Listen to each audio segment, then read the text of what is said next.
Werewolves can shift any time, usually between 13 to 18. Earlier or later was rare, but it did happen. Once you shifted, you were considered part of the pack. You would start training, doing border patrols, and taking a more active role in the pack. You would also start going to the gatherings for finding your mate. It was held once every quarter and changed locations. This quarter it was at our pack, Midnight Moon. We weren't the biggest pack, or maybe even top 5, but we were still fairly large territory with 300 to 400 werewolves. We were also pretty popular because we were right in the middle, meaning you didn't have to travel as long and most packs surrounding us would come. The themes and activities would vary. Picnics, sports days, dances, drive-in movies, bowling, ice skating. There's been a lot over the years. This time, though, the current Luna, and Melissa, being the beta's mate, decided that a fantastical ball was in order. Ball gowns and suits. Music and chandeliers, princes and princesses basically was their theme. They planned on using one of the older abandoned homes, which I had never been to one. I shifted when I was 12, and my father had beaten me an inch to death, saying that I didn't deserve a wolf. My shift was never recorded, and all record of me basically evaporated into thin air. I didn't go to school. Melissa said that I would be bullied, and she was saving me from school. So, I basically didn't exist anymore within my pack. I wasn't allowed out of the house, and I was never allowed to shift, ever. I didn't even know how to mind link, something that comes with being a part of the pack when you shift. They did book a castle, and renovated over the past month to be set for the gathering. We wouldn't be having another one until the year after, so they wanted it to be memorable. But it was different this time. Maddie had shifted this year, and this would be her first gathering. I didn't know how I got tossed into the mix, but Ty, Maddie, and I were required to go. I wasn't looking forward to it outside of the food. The idea of having a full meal without getting thrown out of the dining room because I was souring the taste sounded heavenly. But finding a mate was not my top priority. Maybe to get the rejection over with. My body was covered in scars that never healed, blind and not even registered in the pack. No one in their right mind would want me. So the rejection was inevitable, and it was something that I knew would hurt, and I just wanted to get it over with. I was leaving the next morning anyways. My father and Melissa had decided when I was 8 that I was old enough to work at a factory just outside of the pack boundaries. The factory's shady hiring practices fit perfectly with their idea of putting me to use.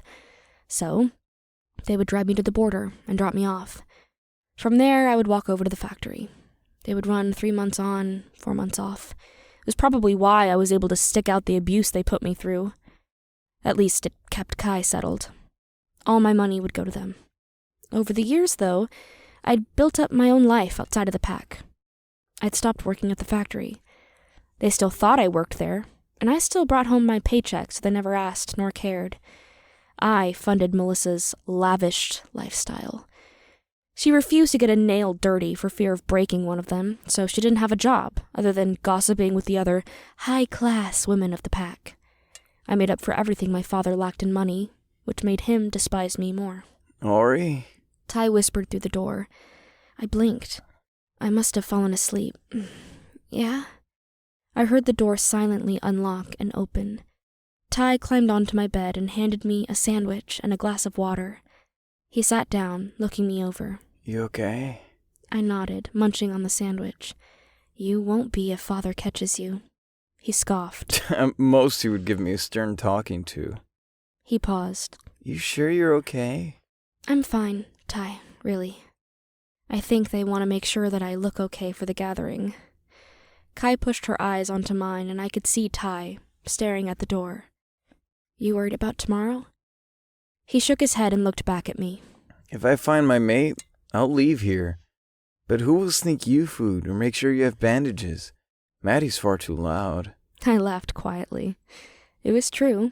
She was like a bull and had no sense of stealth or being quiet. Well, I head to the factory tomorrow, so there's at least 3 months of not being here.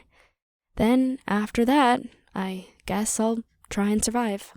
You could become a rogue. I know you have people who can help. He said it so quietly, even being literally a foot from him.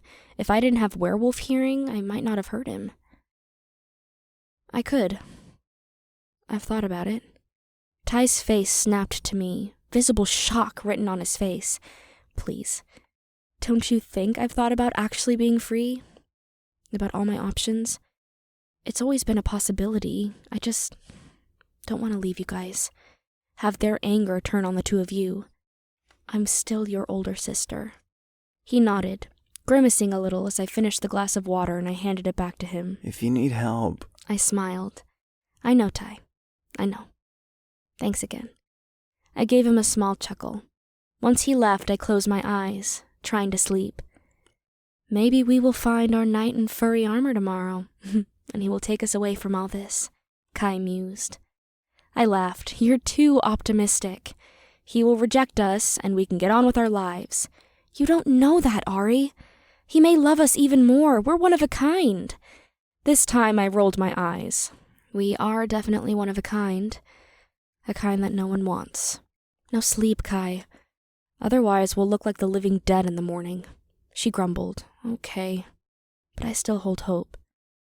And that's what I love about you, Kai. Sleep came soon and I slept dreamlessly.